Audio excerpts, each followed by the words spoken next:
Hello student, BA third year education paper first, new trends in education, शिक्षा में नवीन आयाम के अंतर्गत आज मैं आपको एक नया टॉपिक बताने जा रही हूँ, राइट टू एजुकेशन, जिसे हिंदी में कहते हैं शिक्षा का अधिकार।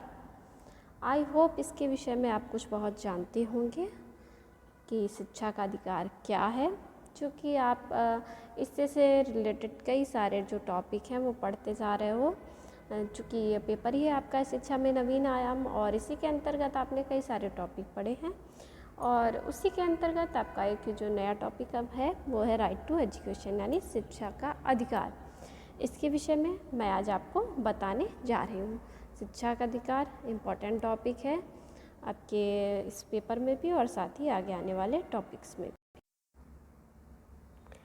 शिक्षा पाने का अधिकार, राइट टू एजुकेशन।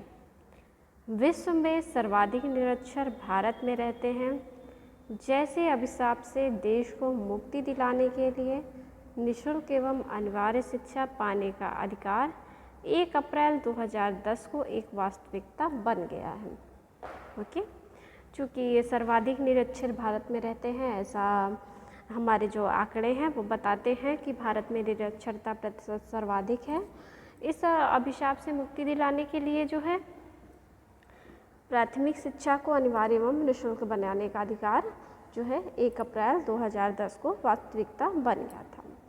ओके, इस कड़ी में सन 2002 में संविधान की 86वें यानी 86वें संशोधन से शिक्षा पाने का अधिकार मौलिक अधिकार में शामिल करने के लिए हो गया था। सन 2009 में निःशुल्क एवं अनिवार्य शिक्षा पाने का अधिकार अधिनियम 2009 में पारित किया गया था।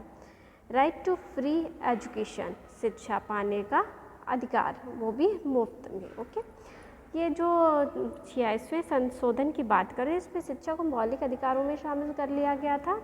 और 2009 में जो है निःशुल्क एवं अनिवार्य शिक्षा प्राप्त करने का अधिकार अधिनियम भी बना था, जो कि 2009 में पारित हुआ था और 2010 में से लागू कर दिया गया था। ठीक है, तो इस प्रकार अब भारत में 6 से 14 वर्ष तक की आयु के सभी बच्चे विधिक तौर पर निःशुल्क व अनिवार्य शिक्षा पाने के हकदार हैं। ऐसा अधिनियम भी बन गया और जिसे लागू भी किया गया, किंतु ये वास्तविक में कहाँ तक लागू हो पाया है, कहाँ तक भारत में निःशुल्क अनिवार्य शिक्षा प्रदान की गई है, ये तो अभी सोचना बाकी है, क्योंकि वास्तविकता हम भी जानते हैं और आप भी जानते हो कि अभी भी ये जो स्वप्न है वो पूरा नहीं हो पाया है। ऐसा सोचा गया था कि भारत में निरक्षरता को दूर किया जाएगा और 6 से 14 वर्ष की आयु के बच्चों को अनिवार्य निःशुल्क एवं प्राथमिक शिक्षा जो है उसको दिया जाएगा। ठीक है, ग्रामीण क्षेत्रों में तथा शहरों की मलिन बस्तियों में बड़े पैमाने पर पर्याप्त निर्धनता के चलते निर्धन परिवार के जो बच्चे थे उनको विद्यालय में प्रवेश दिलाना अधिक कठिन हो गया था। चूँकि मलिन बस्तियों के बच्चे होते थे, बड़े पैमाने पर व्याप्त निर्धनता थी, स्पेशली ग्रामीण क्षेत्रों की बात करें तो वहाँ पर। ठीक है, तो इस तरह से जो क्या था वो विद्यालयों में प्रवेश दिलाना कठिन हो गया था, अतः उससे अधिक उन्हें पढ़ाई के लिए विद्यालय में रोक के रखना भी था। सर्व शिक्षा अभियान में इसलिए व्यवस्था की गई कि प्राथमिक विद्यालयों में भविष्य में की जाने वाली नियुक्तियों में 50% शिक्षक क्या होंगी, महिलाएं ही होंगी। ठीक है, प्राथमिक विद्यालयों में जो भी नियुक्तियां की जाएगी उनमें 50% शिक्षक जो होंगी वो महिलाएं होंगी। और शिक्षा प्राप्त करने का अधिकार अधिनियम 2009 है, उसमें निम्नलिखित विशेषताएं हैं, उसको जानते हैं। 6 से 14 वर्ष तक की उम्र के सभी बच्चों को निःशुल्क व अनिवार्य प्राथमिक शिक्षा पाने का अधिकार होगा।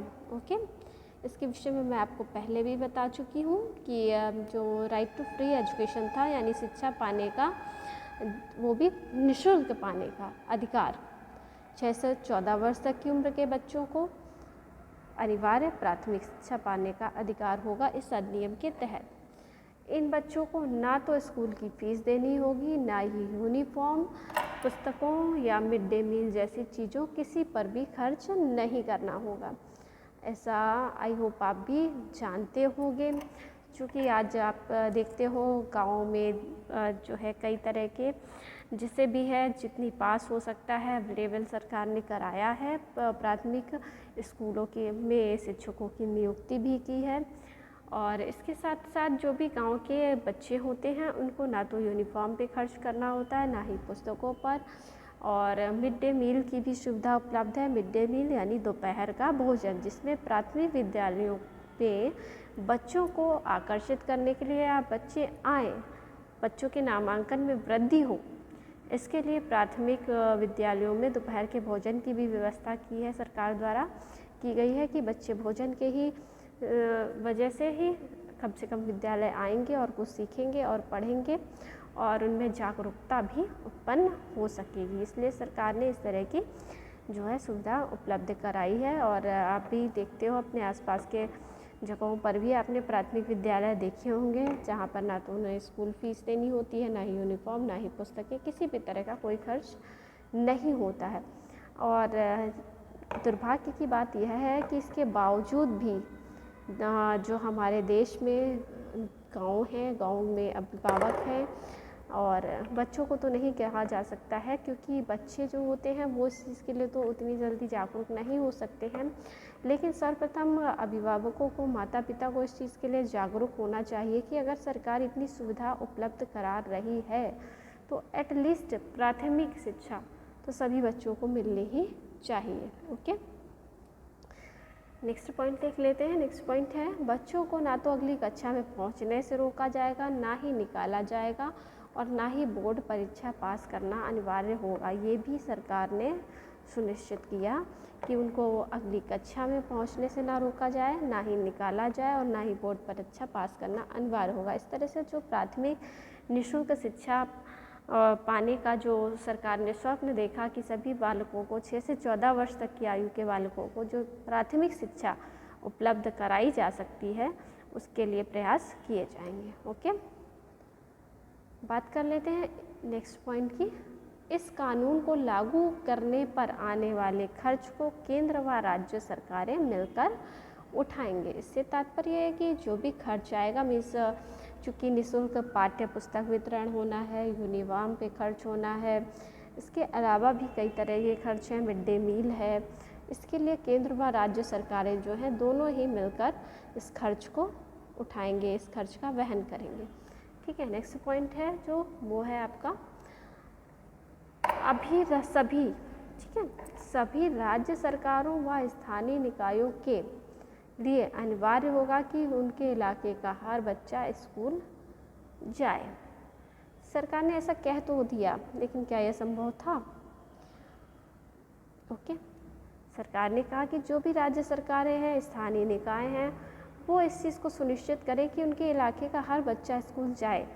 और ऐसा होता भी है, बच्चे स्कूल जाते भी हैं, किंतु वास्तविकता ये है कि कितने बच्चे शिक्षा प्राप्ति करने के उद्देश्य से जाते हैं, ये जानना बहुत ही कठिन काम है, क्योंकि बच्चे विद्यालय जाते भी हैं और कुछ बच्चे ऐसे होते हैं जो विद्यालय जाते तो हैं लेकिन सिर्फ़ और सिर्फ मिड डे मील की वजह से जाते हैं, या फिर उतनी शिक्षा के प्रति जागरूकता नहीं है, जिसके विषय में भी सरकार को ध्यान देना चाहिए।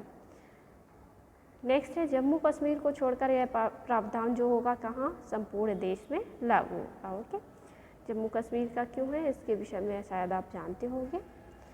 नेक्स्ट है, वित्तीय जो भार है वो केंद्र सरकारें, मीन्स केंद्र सरकार और राज्य सरकार जो है के बीच में 55:45 में साझा किया जाएगा। 55 और 45 से मतलब है कि अगर जिस पर भार आएगा यानी जो खर्च आएगा उसको 55% जो है वो केंद्र सरकार खर्च वहन करेगी और 45% राज्य सरकार। इस तरह से जो है इसका खर्च जो है वो वहन है वो साझा किया जाएगा। तो ये हो गया आपका राइट टू एजुकेशन, शिक्षा का अधिकार। ओके, इसके विषय में मैंने आपको बताया। ठीक है, मिलते हैं नेक्स्ट क्लास में नेक्स्ट टॉपिक के साथ। आज की क्लास में इतना है स्टूडेंट। ओके, थैंक यू, पढ़ते रहिए।